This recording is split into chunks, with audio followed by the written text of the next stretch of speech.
Hi guys! Are you craving for Kalamay Ube? Welcome back to my channel! Let's cook Kalamay Ube!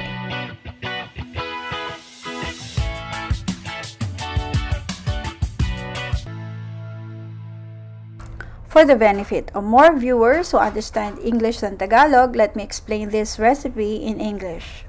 For the ingredients, you will need 4 cups of coconut cream, 2 cups of glutinous rice flour, 1 cup of granulated sugar, 1 cup of haliyang ube or purple yam jam, 1.5 tablespoons of ube extract, and some coconut oil. You may also use violet food coloring if you want.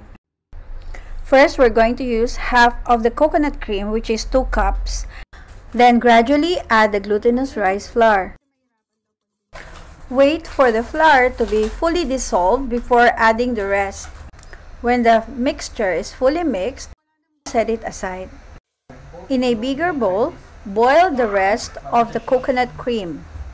And then, add the ube halaya or purple yam jam. Mix the 2 ingredients over low heat until the ube halaya is fully dissolved. Then add 2 to 3 teaspoons of ube extract. You may add more depending on your preference. Stir the mixture until all the ingredients are fully mixed. You may now get the pre-mixed rice flour mixture to combine all the ingredients. After this, you need to add the white sugar. You may use 3/4 to 1 cup of white sugar for this. Continue mixing over medium heat. Then lower the heat, but do not stop mixing until you reach the right consistency. The calamay should be fine or smooth and shiny. Transfer the dish to a bilao with banana leaves or any serving tray.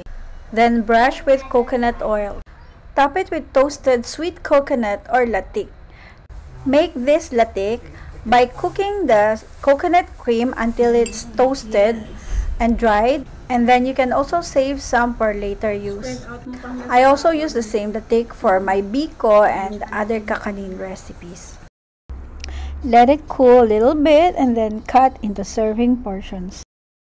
This calamay is best served for dessert or merienda. Thank you for watching, and if you like kakanin recipes, please subscribe and click the notification bell.